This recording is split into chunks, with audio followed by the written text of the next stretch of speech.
Now we shall turn our attention to Wilsonian America.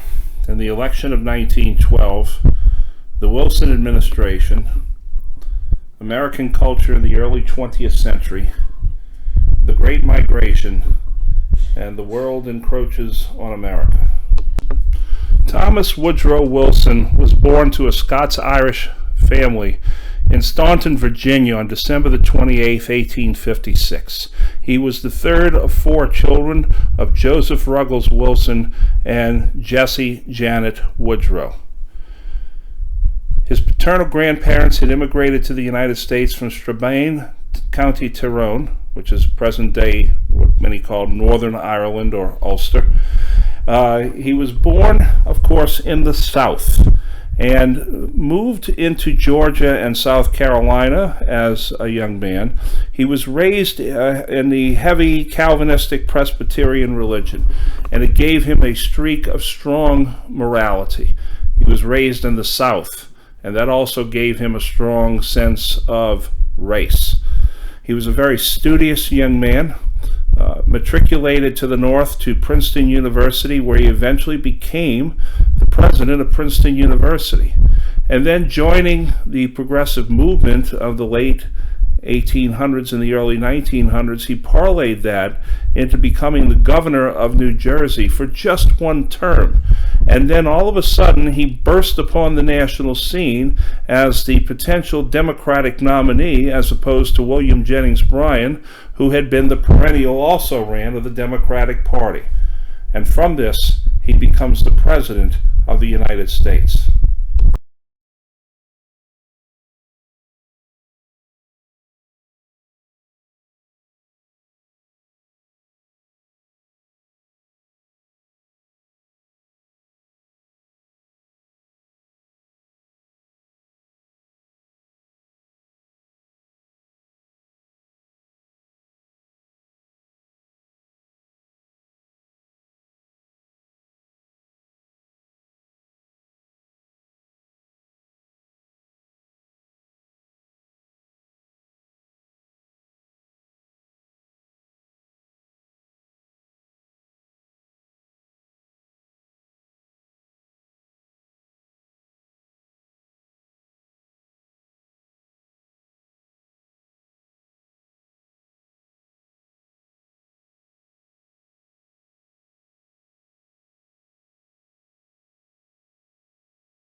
The election of 1912, the presidential election that year, was one of the most seminal presidential elections in all U.S. history.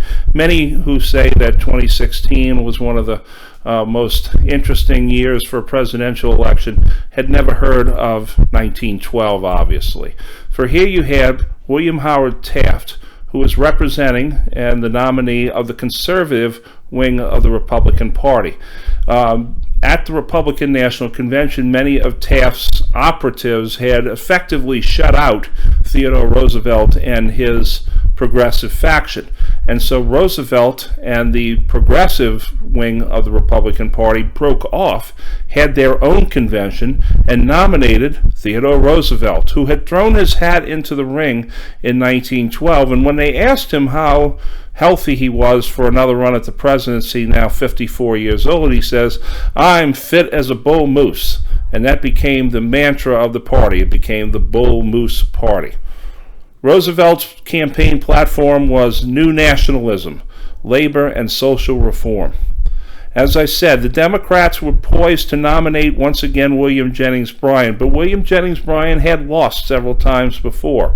And now they were looking for a fresh face, someone new, someone exciting, and they settled upon Woodrow Wilson.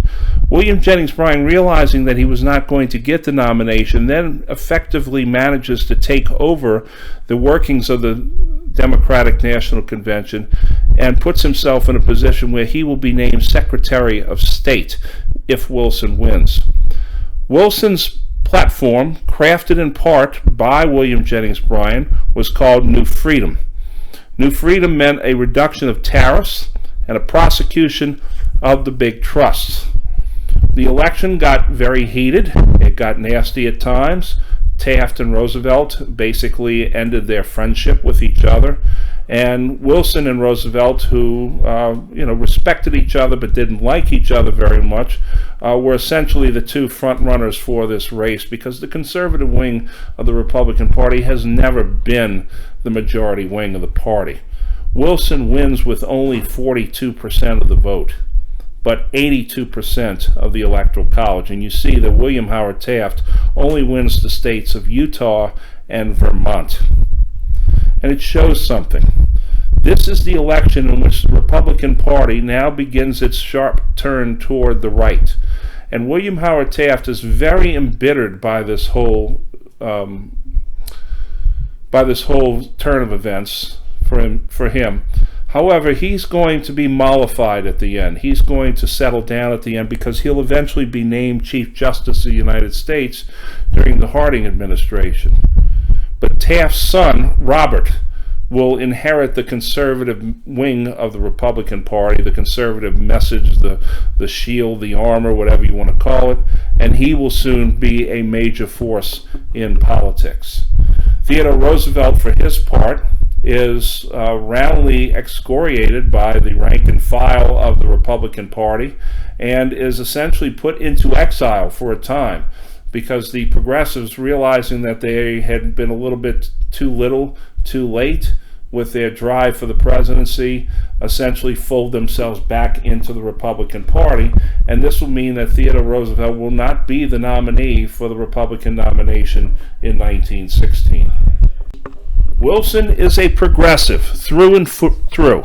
He is enacting progressive reform. He sees government as being a solution to many of the problems that are going on in society at the time. In 1913, he passes the Federal Reserve Act, which regulates the money supply, creates Federal Reserve banks. They pass the Clayton Antitrust Act, so we're busting up the trusts. Creates the Federal Trade Commission Act in 1914. And so there are many progressive reforms. But if you recall, I said that the progressives had a streak of racism in them. And Woodrow Wilson, a product of the South, comes to Washington, D.C., which had largely been integrated, and begins to segregate it. He segregated the District of Columbia, using the argument that African Americans were not ready yet for full freedom. And it shows you the complexities of Woodrow Wilson, that he was an incredibly progressive candidate and a progressive president, and yet at the same time he was very regressive when it came to race relations.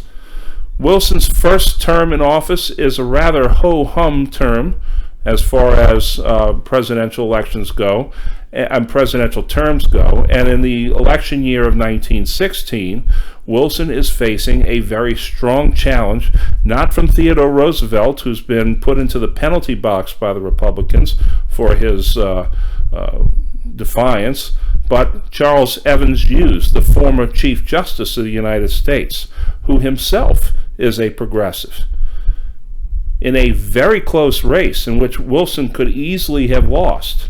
A few thousand votes one way or another would have turned the whole election. Wilson wins in a very close race. And the reason that he wins in a very close race is he has a campaign slogan: he has kept us out of the war. For there is a war raging in Europe at this time. It is called the First World War, or at the time it was called the Great War. In his second term, Woodrow Wilson shows some of his progressive stripes once again. He names Louis Brandeis to the Supreme Court, and Louis Brandeis is the first Jew to be named to the Supreme Court. And Louis Brandeis becomes one of the great justices in the history of the United States Supreme Court. In fact, there is a way of putting together a legal brief that is now named for him called the Brandeis Brief. That a Brandeis brief uses more than just legal expertise in the brief. It also brings into play all other expertise pertaining to the subject of the brief. So if there is a brief about, water rights, you would bring in the hydrologists expertise in the brief. If it is about farming, then an agriculturalist, and so forth. What is the culture of the United States like in the early 20th century? By this point, American culture has completely and totally separated itself from English culture. This has only been the case for about 60 or 70 years. But now we have a body of American literature, a form of American music, and we have American art, and of course sports. In literature, you had Mark Twain. Born Samuel Langhorne Clemens, he was the author of Life on the Mississippi, Huckleberry Finn, Mark Twain, The Celebrated Jumping Frog of Calaveras County, and a number of other short stories, and a novel called Pudd'nhead Wilson, which is one of my favorite novels, which I read in the 8th grade, a magnificent novel about slavery, and he addresses race very carefully. Stephen Crane writes The Red Badge of Courage, story of a Union soldier at the Battle of Antietam. Stephen Crane had absolutely no knowledge of what war was about. He had Edith Wharton, a great female writer of the time. In music, you had The Sounds of Ragtime by Scott Joplin, whom you see there. Rags are piano compositions, beautiful, very smoky, dark houses of prostitution creations, and great in their own right, the famous Maple Leaf Rag of Scott Joplin. And of course you had jazz, the quintessential American music form, derived from the drum beats of West Africa and the trumpets and trombones of the United States. In sports, the national pastime was baseball. In 1876, the National League of American Baseball Teams had been created. The first ever team was the Cincinnati Red Stockings. Eventually they folded, moved over to Boston, and became the Boston Red Sox, and then Cincinnati had another team called the Cincinnati Reds. In 1901, Cap Anson created the American League, and one of the first teams in the American League was the New York Highlanders, which later became known as the New York Yankees.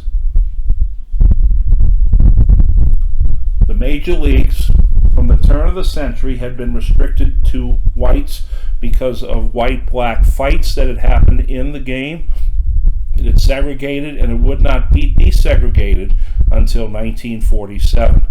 Cap Anson is the founder of the American League. John McGraw is the face of the National League, the longtime manager of the New York Baseball Giants, as they were called, who played at the great ballpark called the Polo Grounds up on the north end of Manhattan near Harlem. The picture to the left is Cap Anson, one of the founders of the American League. The picture to the right is John McGraw, photographed in a business suit which he rarely ever wore. He was normally in his baseball attire. At the bottom you see a Baltimore religious school for boys and its baseball team, and I draw your attention to the young man standing with his arms crossed to the upper left. That is none other than George Herman Ruth, nicknamed Babe. The picture that you see there is of the Polo Grounds, called the Polo Grounds because it was originally built for polo, but eventually it became the home of the New York Giants baseball team, the New York Giants football team. When the Giants left for San Francisco and the City of New York wanted a National League team, they created the New York Metropolitans, which they call the Mets now. So the Mets play there. The New York Jets played there for a time. It's up at the head of top tip of Long Island, underneath a very high bluff called Coogan's Bluff, where people could actually stand and watch the game from on high. And this shows you just how high up on Manhattan is the Polo Grounds. You see in the upper picture the shape of the Polo Grounds, which was nicknamed the Bathtub. It's where Willie Mays would make his famous catch in 1954, and right across the river from it was Old Yankee Stadium. And so the two stadiums were literally right across the Harlem River from each other. This is a picture from the Ashcan school designed to give sort of a impression of ordinary life, but it's very faded where you don't see all the faces very clearly. This was by John Sloan. It's called McSorley's Bar, which, by the way, is an actual bar in New York and still there to this day. This picture by George Luks, L-U-K-S, is called Houston Street, and it shows the various vendors of Lower Manhattan, of the Lower East Side. Despite Wilson's claim that he had kept the U.S. out of the war and U.S. isolationism, the world was beginning to encroach on the United States. William Jennings Bryan, the Secretary of State from the state of Nebraska, remember the great populist, the great commoner that he was, strove very hard to keep the United States out of the First World War. Remember, he's from the heartland of Nebraska, and so he looked toward the west more than anything else and toward the interior of the country. What he proposed was what was called American unilateralism. It doesn't really mean isolationism as much as you might think. It's an anti-imperialist strategy that the U.S., if it does ever have to go to war, which he hoped would have been rare if ever, would not have meant for the territorial aggrandizement of the United States. He said, armed intervention when necessary, but for the most part, arbitration. Create a situation where the United States can be the referee. Case in point, Haiti in 1915 could no longer pay its bills because it was so corrupt. And so we essentially administratively invaded Haiti. We took over the country so that it could pay its bills. The Mexican Revolution broke out between 1910 and 1920, where governments were changing almost every 6 months. And it was so unstable in Mexico that the man in the upper right-hand corner, Pancho Villa, actually invaded the United States and raided into Texas and killed American citizens. And for that, Woodrow Wilson sent the American army after Pancho Villa and chased him around Mexico for a little while, not able to capture him or bring him to justice. Became known as a wild goose chase. But it was a time where General John J. Pershing was actually commanding the forces and getting valuable experience in warfare as a result. The big problem, of course, was the First World War, also known as the Great War. Okay, so let's do a very brief understanding of what happened with the First World War, the Great War, which, of course, I know that you all are all watching on your documentaries. You have two major alliances squaring off against each other. One is called the Triple Alliance, which we call the Central Powers, and we call them the Central Powers because they occupied the center of Europe. Germany, the Austrian Empire, or the Austro-Hungarian Empire, and the Kingdom of Italy, against the Triple Entente, which we call the Allied Powers. England, France, Russia, and Japan are all part of the Triple Entente. Now, what happens is that Italy is going to leave the Triple Alliance, join the Allied Powers, and they will be replaced by the Ottoman Empire, Turkey. Okay, so those are the military alliances. Also, the countries were beginning to become hyper-militarized to the point where they actually had mobilization schedules that once you started it, you couldn't stop it. So once the trigger had been pulled, there was no pulling soldiers back from warfare. Okay, so on June the 28th, 1914, the man in the picture you see there, Franz Ferdinand, was assassinated in Sarajevo, Bosnia-Herzegovina. This was done by a Serbian nationalist against the Austrians. So the Austrians then declare war on the Serbians. The Russians, who are Serbia's protectors, then declare war on the Austrians. The Germans, despite the fact that the Kaiser of Germany and the Tsar of Russia are first cousins and friends, Germany declares war on Russia. Then Germany turns to the French and say, we know that you're in alliance with Russia, but we want you to stay out of this. Behave yourselves. And the French are like, no, we must maintain our dignity, our prestige by supporting our allies. And so the French declare war on the Germans. And then England gets involved because the Germans, in order to invade France, have to invade Belgium, despite the fact that the Belgians want absolutely nothing to do with this war. Nonetheless, they are invaded, so England comes in. That's the Cliff Notes version of World War I, okay? Of how World War I got started. At the outset of this, Woodrow Wilson said, we're the United States, we're on the other side of the ocean from all of you folks, and we are neutral. We're going to trade with Britain, we're going to trade with France, and we're going to trade with Germany. And the Germans, of course, said we don't want the Americans trading with Britain and France. And the British and the French say we don't want the Americans trading with the Germans. Well, one of the problems is that the Germans felt that they could sink any ship that was carrying munitions. And on May the 7th, 1915, they sink a passenger liner called the RMS Lusitania. Lusitania, by the way, is the old name for Portugal. 1,198 people go into the water and die, and 128 of them are Americans, including one of the Vanderbilt families. Well, the war cries throughout the United States get rather loud. Leading the way, of course, is Theodore Roosevelt. However, Wilson says there is such a thing as a nation being too proud to fight. Instead, he gives a very stern condemnation of the sinking. It's so stern that William Jennings Bryan resigns in protest. He was so isolationist, he didn't even want to do this. Because William Jennings Bryan knew something that a lot of people didn't know. The Lusitania was carrying weapons of war. And it was fair game. And the passengers didn't know about it. While all this is going on, while hundreds of thousands of men are killing each other on the Western Front, Woodrow Wilson proposes that there should be some sort of a template for peace. He proposes a League of Nations. He didn't come up with this on his own.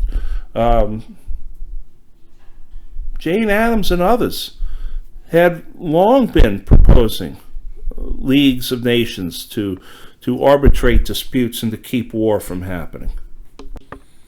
There you see the headline about the Lusitania in the New York Herald. And on the right you see the map of all the United States' intervention in Mexico, Central America, and in the Caribbean. That is the RMS Lusitania, who, when it sunk, 1,198 people died, 128 Americans. It deeply shocked the Allies. But according to the manifest, Lusitania was carrying military cargo, but none of it was relayed to the citizens of Britain and the United States, who thought that the ship contained no ammunition or military weaponry whatsoever. And so they said, oh, this is an act of brutal murder. But actually, it was carrying thousands of crates full of ammunition for rifles, 3-inch artillery shells, and other sorts of ammunition that was used by the infantry. Well, the sinking of the Lusitania was widely used as propaganda against the Germans, and it led the United States closer to the war. The U-boat that sunk the Lusitania was the U-20, which was the second from the left, seen here at anchor in Kiel, Germany. Untersee boat, which we call submarines today, were essentially diesel-driven boats that, when submerged, had to run on battery power. And they were very effective in bringing Britain almost to her knees during the First World War, because Britain had to get its supplies from Canada and from the United States, and U-boats preyed on them and sunk a great deal of tonnage. This map shows the incredibly close election of 1916, showing how Wilson defeated Charles Evan Hughes by a little over 500,000 votes. If you notice, the solidly Republican Northeast with the solidly democratic South, which is much different today.